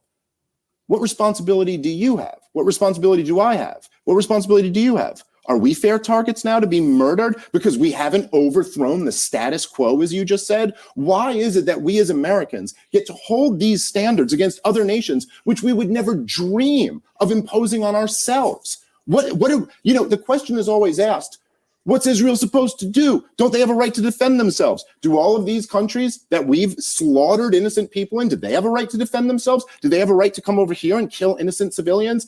I would say no. They don't have a right to come kill innocent civilians. You have political grievances with the government class, but it does not follow, as Osama bin Laden or Bill Clinton or Barack Obama or George W. Bush would argue, that it then follows that we can inflict this collective punishment against people. If we're going to be the better ones, if we're going to say you're the Islamists, but we're the civilized people, if we're going to represent the best tradition of Western civilization, then the point would be that we don't believe in any of that. We don't believe that you can target innocent men, women, and children. People need to. That's such a good point. That is such a good point. There's so many. There's also so many flaws in what she said. Of course. So many flaws. She's. Not to mention that like 6-year-old girl that was found dead in a car that was bombed. Like she definitely voted for Hamas and wanted Hamas to be the leadership. I know, right? In 2006, it's not like there's been come on. other the whole situation is so messed up, and it's just people like her, like Laura, who just cannot see the other side. It's just talking points. It's just an easy talking point for her to choose. But I mean, it's something that Adam and I have talked about off of the show. I mean, you've got one side who truly believes they're God's chosen people, and it's their destiny to have, this territory, and the other side is fighting literally for their lives. Yeah, It's such a power imbalance. It's and sickening. they're occupied. They're not even a country. Like they don't have no control of any Yeah. part of their They, economy. they Like, no haven't had, airports, like no. you just said, they haven't had an election since 2006. Yeah, I mean, yeah, that's it's bad. that's not a real government. That's not a real. So it's not a sovereign country that's It's not a having sovereign these elections, and they are putting the leadership in place and that sort of thing. That's just not it's not realistic to say. It's horrific, man. It is horrific what's going on there, and it's and Europe, and this happened. This is shared by David Icke, but I guess this happened in the Hague Central Station, in the Netherlands, where they were telling their citizens, the citizens of the Netherlands, that you are supporting a genocide, because most people are oblivious to this. Yeah. Like, oh, it's just another war in the Middle East. Oh, it's just Israel, Palestine, whatever, but they don't know like how bad this is. This is in Dutch though, so maybe we shouldn't play it. No, I think with sound Oh. it's okay because it's got the subtitles. Yeah, Might have You to wanna read start that? that over. I Okay, can't hear yeah. any sound on my own. This is a very interesting thing that's happening right now. You see a lot of this happening in Europe and even in the United States. You see a lot of like the people seem to be supporting or at least against Yeah. the genocide that's happening, and the governments, the people in power, are just completely ignoring what a lot of the people are saying. Right. Who are their constituents and who are voting them in? They're just completely ignoring that. So it is the first time that I've seen many wars in Gaza Mhm. over my time following this. Yeah. And for those who don't know, this was my entire undergraduate degree was on the Palestinian-Israel conflict. I Then I didn't know that. worked for and then I worked for 5 years on this topic. So I'm very well versed Yeah. in this topic, and it's something that I care deeply about. Obviously, Mhm.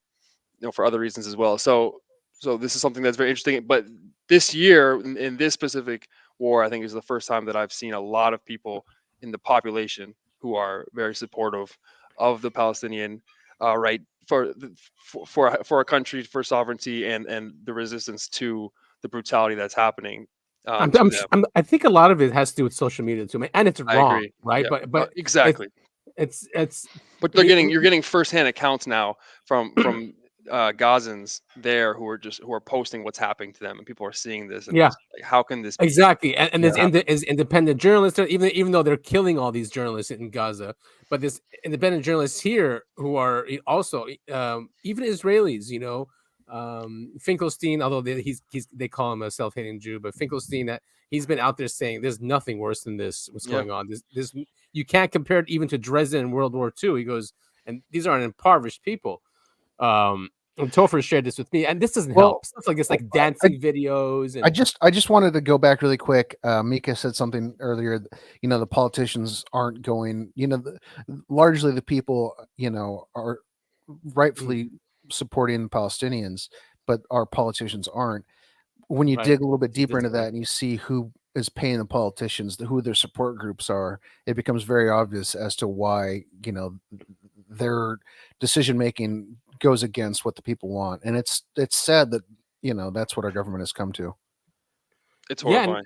did you see that guy, Brian? Is it Brian Mace? Now I forget his name, but he's a congressman, and he wore an IDF uniform in Congress. He lost 2 legs. He lost 2 legs from these wars in the Middle East, and he's serving Congress. But he was confronted about he wants to stop funding of UNRWA, but he was confronted by this organization telling him how bad. He goes, there are no innocent children in Gaza. He said, no innocent children. He goes, and I will make sure not one penny is given to UNRWA, and we need more weapons sent to Israel.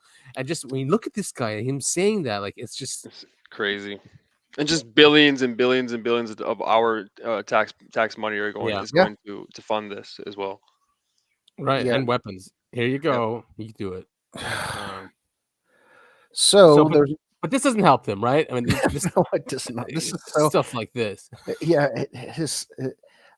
I mean, this is Hertz publishes article in their food section about IDF finding small comforts in looting and cooking the food of people they're imposing famine upon. So Israeli soldiers, not only are they, taking land that's not theirs. They're breaking into homes and eating the food of the people's homes that they are stealing. It's absolutely fucking disgusting. We cook there with mixed feelings. In every house in Gaza, we found olives, olive oil, and full of spices. We cooked there with mixed feelings, and there's a picture of these fucking assholes cooking in the middle. I mean, it's disgusting. And these are the good guys. These are supposed to be the good guys. I know, and people are like, well, why do you hold us in high esteem, or how come you guys are focusing on us, and why don't you focus on China or Saudi, or because you guys say you are the elite of the world and you rule the world, kind of thing. Like, we should hold you in higher esteem if you are really representing humanity and rule humanity, or are the elite of humanity. Act that way. Yes, you should act better than China or Saudi. Yeah, you'd think so.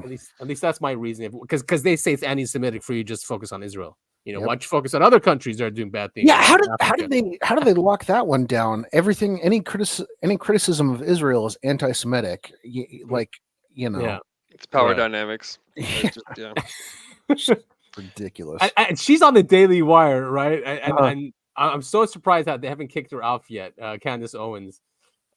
She has a great clip here, and I remember watching the Super Bowl, but it's not funny. I don't remember watching any commercials from Israel though. In the Super Bowl. I heard there were two.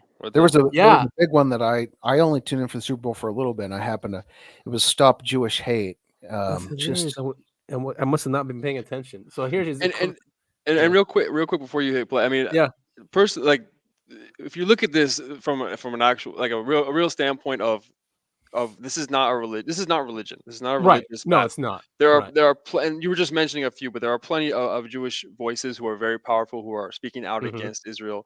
There's a huge group called the Jewish Voices for Peace, who was very, very supportive of Palestine and the Palestinian people. So it really isn't, and it shouldn't be a religious thing. It tends to be a defense for Israel is to make it a religious war, and it really isn't. It's all about power dynamics. It's they have a country. They're trying to increase the size of their country and push out the people that don't want them there. Right. That's what this is. It has nothing to do with the religion that they are. Right. They have an expansionist policy. They're always bombing their neighbors. It's never enough. They want Syria. Like, if they've pushed them out of Gaza, they're going to take it. There's no way that land's coming back. There's no way. There's gas. They already have plans to build settlements there. They've been planning this the whole time. They're raising the ground to build settlements and increase the size of their population and their country. Yeah, and they won't stop. They won't stop there. And that's the thing. Not. So here is Candace Owens. She's noticing, what Israel does. Not allowed to notice, as we've discussed. But Ben Shapiro is her boss in a way, right? And he's spoken out against her, but he can't fire her. But she has a huge audience, and she's allowed to have her opinions, obviously. But she's great. It's quite remarkable that Israel, the government that takes billions of dollars from us every year, decided to take not 2 but 3 commercials. Now, the government themselves sponsored 2 commercials at the Super Bowl. Super Bowl commercials, just so you know, $7 million per an ad. Okay, so that means that the Israeli government spent $14 million for a primetime spot. Their commercials were basically them saying that there are hostages and they intend to get the hostages and bring the dads home that are being held by Hamas. Now, of course, why would this premiere during a Super Bowl? There's nothing that we as the American people can do about that hostage effort over there. So what it's supposed to do is it's supposed to pull at your heartstrings and make you not ask any questions about what they're doing overseas. And actually, last night, in case you're wondering, while the Super Bowl was on, Netanyahu bombed a refugee camp. But don't ask any questions about that. You need to get to work and feel bad and have your heartstrings pulled to justify every war that's happening overseas, that you're largely probably ignorant of what's happening overseas. And another NGO ran a third ad that was pro-Israel. And this time they just told you that you need to tell your reps to send more money. Take a listen. LifeShifter.com lets you automatically contact your local reps and demand the release of all the hostages now. It's a real app. Not only will it change lives, it will save life. So use the app. Don't use the app. I don't give a Let's bring them home now. Lifeshifter.com. Looking around, still pretty sure I live in America, so I am not really sure. This reads to me like Zelensky at the Grammys, Zelensky on Vanity Fair, Zelensky asking to be invited to the Oscars so he can make a speech. It is telling us that, again, we need to care about something overseas. Why would we call our rep to do something that has nothing to do with America? I I'm know. going to call my rep. I'm going to demand that they, close up our borders and do something about that issue. I mean, exactly. Why is that such a crazy concept? Like, why are we so hyper focused on Ukraine, Russia, Taiwan, what happens overseas, and completely ignore? Like, why can't they do both? Why can't they say, all right, we're really going to hyper focus here on the US and we'll focus on other things? But they're making a conscious choice and decision to only focus overseas. It's really crazy. This is I'm shooting from the hip here, and this might be way out of pocket. I think Americans, not all Americans, Americans as a whole, I'm generally speaking here, we lack any adversity here in the US. I mean, yes, of course we've got our problems here. I'm not saying that. But most of us, we wake up in the morning, we go to work Monday through Friday, we come home, we help our families, yada yada yada. But we don't have that terrible thing going on here, and we have this need, this desire for some weird terrible thing, and so we shift our focus to other parts of the world where there is a terrible thing going, and we can say, oh, I'm helping out, I'm voting for this person, I'm doing this and that, basically the bare minimum, just to say I'm a part of it. It's just like all those things you'd see on Facebook or social media back in the day where you say, oh, like this to support group X, and it feels like you're doing something because you're not doing anything, but you get to feel like you are doing something. Yeah, And so when I support the latest thing. right, meme. that's exactly what it is, and so I'm giving my support to Ukraine, I'm giving my support to Israel, I'm giving my support to the Palestinians. A lot of people can use that as their, oh, I did good today thing. You know what I mean? Does that make sense? Definitely makes sense. It's very ironic that you can say I support Ukraine and I support Israel in the same sentence. Like, Exactly. it's very ironic because they're thinking Or how can you say, like, opposite how position. dare you not condemn Russia for occupying another country? And well, yeah, it's exactly like what Israel did and is doing. And you can. Ooh, I was gonna say you can go even further, and I was gonna start talking about gender things, but we don't have to get into that because I really don't want the podcast canceled. No, but you've a good point. I think in this day and age in the 21st century, we have everything we need. Obviously there's still poverty in the United States. There's still a lot of things that are happening. It's terrible. Violence, But in violence, like you said, the vast majority of American citizens live a decently good life. They know they're going to be able to eat for every day of the week, 3 meals a day. Yeah. And so you're right. I think that you do try to look for stresses that are outside and have arguments and tribalism, to have your side winning, whether it's a foreign policy or it's gender or whatever the case may be.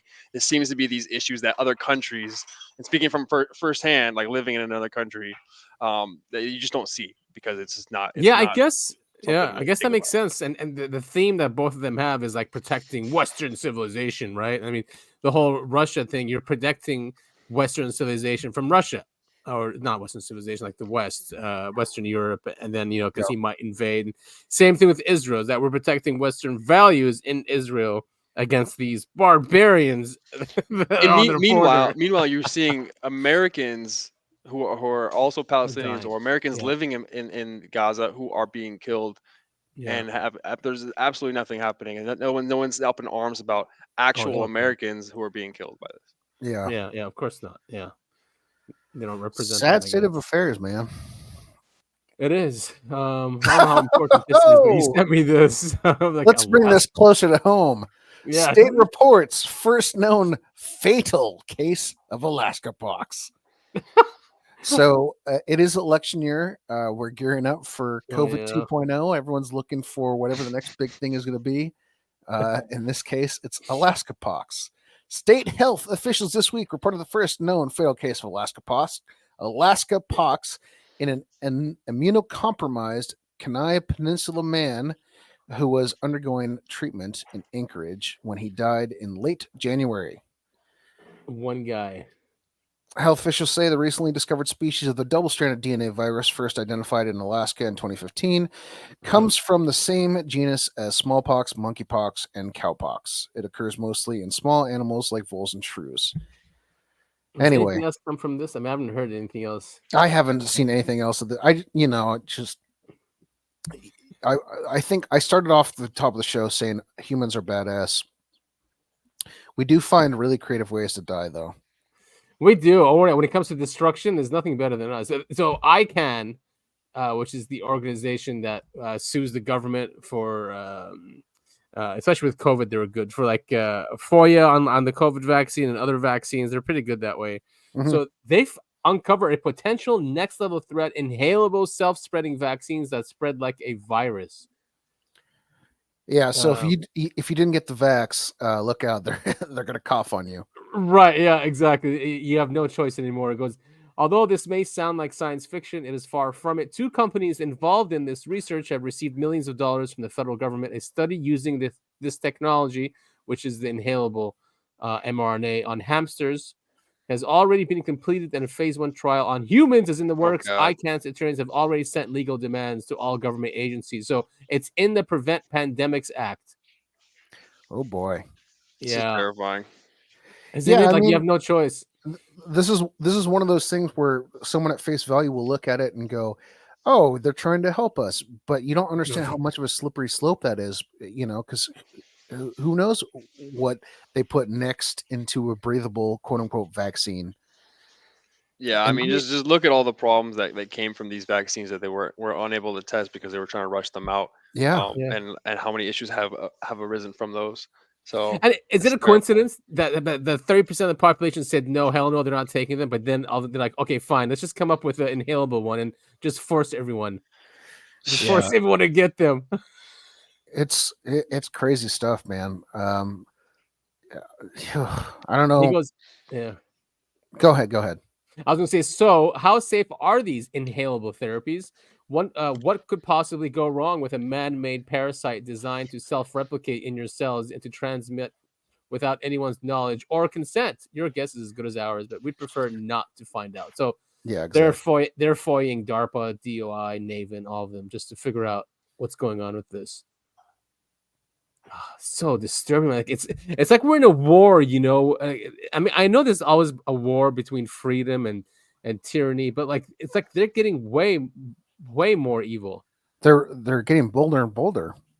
I mean, inhalable mRNA, which they know this platform has issues, Yeah. So well, let's move on to more fun things. New UFO documentary explores simulation theory.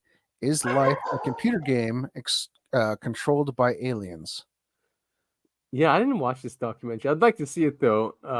I think I said to you, this is actually the most depressing thing I could ever imagine. It's called God versus Aliens. So is it God's Matrix or is it the Aliens Matrix kind of thing? Well, it's on Tubi. And whatever. So what is Tubi? AOZat is. I always see ads for Tubi on my TV because, of course, you have to have ads on everything you watch. Everything, yeah. You have to pay, and they have to keep paying and keep paying. They keep upping the price. Yeah, I'm sure you know, and I'm pretty sure I talked about it on a previous episode, but Amazon is now increasing their. I saw, yeah. Yeah, you have to have ads on Amazon Prime. It's so frustrating unless you pay like $3 a month or whatever the hell it is. Yeah. Still. Simulation theory, for those who don't know, originally proposed by Swedish philosopher Nick Bostrom in 2003, challenges our understanding of reality. This theory suggests that religion and the concept of God may be constructs within this elaborate computer game orchestrated by the enigmatic alien architects.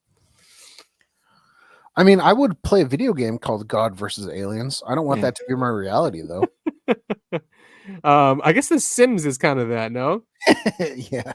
Oh, The Sims. I used to love that game as a kid. Yeah, me too. I would just drown them in the pool. Now we have AI This is another one you sent me. Man from Wyoming traveled 163,000 light years from Earth, and the reason why I have this following, But the alien was named the Also simulation One. theory, huh? The alien was named Also One. You have to keep that in. No, I was going to continue, but I wanted to say that the reason why I had this story following that one is that 163 light years. I mean, maybe it is a simulation. That's how you could do this. I mean, it's just weird to have these hacks But in okay, the universe. my only issue with the article, and it's not long. I almost want to read the whole thing. I Okay. don't think he ever says how he knows it was that far away. I think the alien told him, right? While hunting a deer, a man from Wyoming met an alien who had come to Earth also to hunt deer. The alien drugged the hunter and then took him to his planet. October 25th, 1974, 41-year-old Carl Higdon, who worked in the oil industry, went hunting for a weekend to the Medicine Bow National Forest in Carbon County, Wyoming. In his book, $50, Alien Up. No, I'm just kidding. I have no idea how much it cost. In his book, Alien Abduction of the Wyoming Hunter, first-person story of Carl Higdon, Higdon's wife, Marjorie, wrote that he was an experienced hunter, but he had not yet been to such a forest. It turned out to be a remote and uninhabited area with no signs of human presence. Higdon visited the forest by car, but the road was not very good, so he walked over a small forested hill. When he was on the other side of the hill, he immediately came across a herd of deer, one of which was a larger male with branched antlers. That's what you're looking for. Higdon was about to shoot the deer when something very strange happened. He aimed, fired, but suddenly the shot was completely silent, and the rifle did not recoil. And then Higdon watched in amazement as the bullet from his rifle flew ahead in very slow motion. Higdon was about to shoot the deer. Oh, that's weird. It repeats itself. At such a slow pace, the bullet flew only a few meters and then fell sharply to the ground as if it had hit something invisible. When the hunter looked at this and then wondered, he noticed the whole atmosphere around him became tense as if filled with static electricity. He went to the bullet to pick it up, saw it was flattened as if it had hit something very strong. The deer had fled by that time, but Higdon was not alone. He heard branches crunching. He looked to the right. In the shade of the trees, he saw a human figure, and there's a picture here, which is really kind of creepy. Yeah. Floating, no ears, humanoid, antenna sticking out of where the eyebrows kind of are. Yeah. The figure was the size of a tall man and wore a tight black jumpsuit similar to a diving suit. He wore a pair of seat belts and a metal belt with a yellow star decoration at his waist. Despite being human, the creature's head was not at all human. The creature had no ears. His eyes were small and deep set. His mouth was an open slit from which 3 large teeth were visible and 2 short antennae grew up from his forehead. The hair on the creature was like straw and stood straight up. Creature did not seem to have a neck at all. The head, which was eerie, it sat directly on its shoulders, merging with his body. The arms were very long, with one arm had something like a chisel instead of a wrist at the end, and the other had no wrist at all. Strange entity looked at Higdon for a few moments and then took a few steps toward him and asked him in English. Yeah. Yeah, a little bit bizarre. Higdon answered okay after a couple of seconds because this is a fantastic first contact story. Creature nodded that. Okay. The creature nodded at that, came over, didn't look threatening, and then asked Higdon if he was hungry. This is a great hunting story. Without waiting for the hunter's response, the creature pulled out a plastic bag from somewhere and sent it through the air as if using telekinetics towards the hunter. He caught the package and somehow opened it and found 4 pills inside. The creature said the pills would keep him full for the day. Hunter pulled one out and swallowed. Weird. Well, that's a weird choice. Put the rest in his pocket. What if it was? Sounds good. What if it was ecstasy? Yeah, Exactly. Oh, Or Hey, something you're- hallucinogenic. You're handing me pills? I'll take them, sure. Yeah. Creature introduced itself, said its name was Also One, and then pointed to something behind it. Higdon saw a transparent cube shaped like object that looked like a large box-shaped spaceship. He saw no entrance, no windows, no landing gear. The spaceship just stood on the ground. And then I don't know if I have to read the rest of it. He Where's went, the 163,000 thing? That's what I'm trying to get to. Hold on, I'm going to skim this. Alien asked him if he wanted to ride. Hunter went with him, and he was teleported there. The spaceship was way larger on the inside as it was on the outside, as something we've seen in many abduction stories. That comes up a lot. And he was also paralyzed. He was immediately seized by panic when he saw that his arms and legs were tied to some sort of ribbons. He calmed down a little. I know the ship grabbed one of the deer that they were hunting. Creature put a helmet on its head. He saw his car was at the bottom of the hill. They flew even higher, reached the Earth's orbit. See, that's what it just says right there. Then they flew deep space around 163,000 light years away from Earth. It doesn't say how. The whole crux. So how would he know that? How would he know how far Right. it is? Exactly. Yeah. But when they bring him back, I think he said he met some of the other aliens, but his car was not in the same place that he parked it in. There were no tire tracks where the car, was parked. So they only come here for hunting. He goes, what happened next? Higdon hardly remembers. At some point, he saw a group of people outside, but he did not understand why they were there and who they were. And then also told him that his race regularly flies to Earth for hunting. Isn't then the that- hunter was placed in a room where he was. Isn't that gathered. literally the plot of Predator? Is it? I don't know. I mean, the first one. Yeah. Well, actually, and Prey was really good, by the way. Anyway, I think we can move on. But this guy had the flattened bullet, which is kind of the crux of this story. When is this story from? Did you say where? When is it? Is it recent? Because the I pictures think look it was- older. I think probably it's in the 74, 60s or right? 70s. 74, you said? Yep. 74. Yep, 74. 74. Good memory. Yeah. Anyway, cool story. Alien abduction stories, even as bizarre and weird as they can be, and likely a lot of them are fake. But Yeah, I mean, so playing devil's advocate, if there was intelligent species from another planet, what's the chance they would actually be humanoid, like have 2 legs, 2 arms, and a body and a head?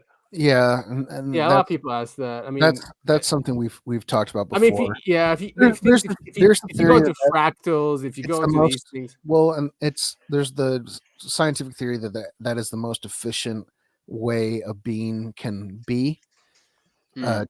Well, like a and- and that literally God's that way, and that's why. So intelligence is gonna. Yeah, it's just the most like you always hear the thing about humans are they can literally run the longest, more than any animal on the planet. Even our robots, we make them like us, right? I mean, they don't have to be. Yeah, but it's just the most efficient way for life to be, and that's one of the reasons we evolved the way we I guess have. it would depend on the atmosphere on the other planet. Right. Yeah. I mean, some will be bigger, some will be smaller, but you're right. A lot of them are humanoids, but a lot of them are insect-like too. But even the insect-like ones are also kind of humanoid in a way, where they Yeah. stand up on 2. Yeah, you got the. You guys saw The Arrival, right? That Oh, one, yeah. I thought that one was a pretty cool description. It was a Arrival newer was description awesome. of an alien, right? It was like Yeah, cephalopods yeah. with the huge Mhm. giant cephalopods. Right. Mika- Yeah, that's a great movie. Didn't you and I see that in theaters, like when it first came out? I think so. Yeah, I like that Yeah. movie a lot. Yeah, that movie's great. All right, the rest of stuff is mostly political, not UFO. I know we're coming up on almost 2 hours now. Let's try and buzz Um, through it here, like one minute each. Let's see what we got. You sent me this one about the cover up of the Las Vegas shooting. It's Yeah, like a okay. tiny This documentary. is not something we can cover in 1 minute. No way. Then the Amber Alert you sent me. This happened last year, but apparently, yeah, you want to tell us what this is? Yeah, California is doing Amber Alert specifically for Black kids and calling it an Ebony Alert. Ebony Alert. And then there also is a Feather Alert for Native Americans. So And a Yellow Alert too. You're right. yeah, but a Yellow Alert is for hit and runs apparently. So it's okay. not. It doesn't have to do with race, but So the point of this is to bring more awareness to the lesser like people that don't get enough news coverage, right? Yeah. Yeah, and further with dividing us, because this will take priority over Yeah, anything else. that's what I'm seeing as well. But I think Yeah. I'm trying to look at the devil's advocate, like the positive side of it, and like Yeah. why would they would create this, and that's what I'm thinking is just trying Yeah, to bring and awareness. I think in the article it actually says that they get lost way more, but there's not enough attention. So yes, it always comes from a good place. It does. It's horseshoe theory all over again. The further left you go, you become right, and the further right you go, you become left. I mean, when you start separating people by race and judging people by race, depending on the context, that's either super liberal or it's super racist. You know, but it's the same thing. You're still judging people based on their race. Exactly. Yeah. That's what I'm saying. Like, you're still talking about race. You're still talking about how people look. Yeah. But yeah, so I do want to real quick go back. We really should do a full episode on the Las Vegas shooting. That video, I recommend everyone watch that. It's a doc. She's a documentarian, and she brings up all of the weird stuff. I mean, people who are interviewed right after the shootings happened. There's so many inconsistencies that don't line up with the official story. It's a bizarre, and still to this day, they say, you know, they don't have any official story as to why Paddock did what he did. Well, you know, Paddock worked for a defense contractor. I did know that, and then I know his brother got found with like 10 terabytes of child porn or something ridiculous. Right, exactly. After he Go spoke after him out. too.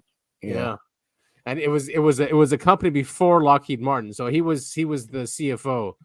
And you know, there were also something about Saudi princes were there in Vegas, and they got that was something else too. Yeah, that it might have been a hit job to MBI that went wrong. Yeah, right.